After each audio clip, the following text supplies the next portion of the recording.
ఉత్సాహవంతులు తయారు చేసే వీడియోల వేదికగా మొదలైన యూట్యూబ్ ఇప్పుడు మీడియాలో బలమైన శక్తిగా మారిపోయింది. సంప్రదాయ టీవీని సైతం పక్కకు నెట్టి దూసుకుపోయే శక్తిగా తయారైంది.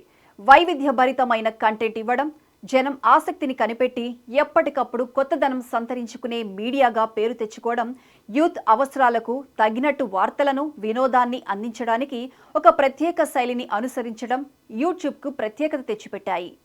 అయితే సంప్రదాయ టీవీని యూట్యూబ్ మింగేస్తోందా? ప్రేక్షకుల అభిరుచిని మార్చేస్తోందా? వాళ్ళు ఏం చూడాలో పరోక్షంగా చెబుతోందా? వార్తల ప్రసారంలో యూట్యూబ్ పాత్ర ఏంటి?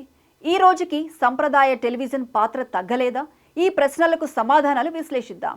యూట్యూబ్ కంటెంట్లో వచ్చిన మార్పులు అన్నీ ఇన్ని కావు. మొదట్లో ఔత్సాహికులు రూపొందించిన కంటెంట్ మాత్రమే అందుబాటులో ఉండేది. ఆ తరువాత క్రమంగా ప్రేక్షకులు పెరిగే కొద్దీ ఈ కంటెంట్లో నాణ్యత బాగా మెరుగుపడింది. రకరకాల అంశాల మీద దృష్టి సారించడం మొదలైంది.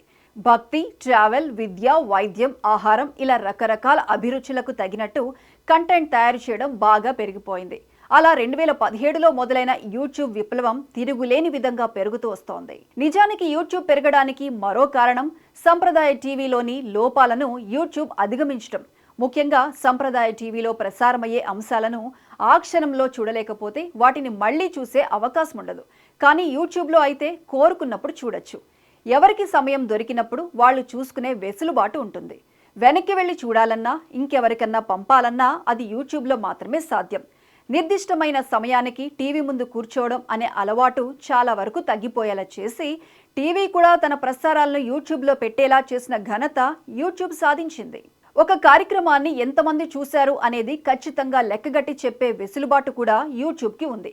కానీ సంప్రదాయ టీవీ ఛానల్ అయితే అనివార్యంగా బ్యారెక్ అందించే రేటింగ్స్ మీద ఆధారపడాలి. ఆ రేటింగ్స్ కూడా సర్వే పద్ధతిని ఆశ్రయించడం వలన ప్రేక్షకాదరణ లెక్కలు అంచనా మాత్రమే. అవి కూడా వారానికి ఒకసారి మాత్రమే అందుతాయి. యూట్యూబ్ మాత్రం ఎప్పటికప్పుడు ఆన్లైన్లోనే వ్యూవర్షిప్ లెక్కలు చూపుతుంది.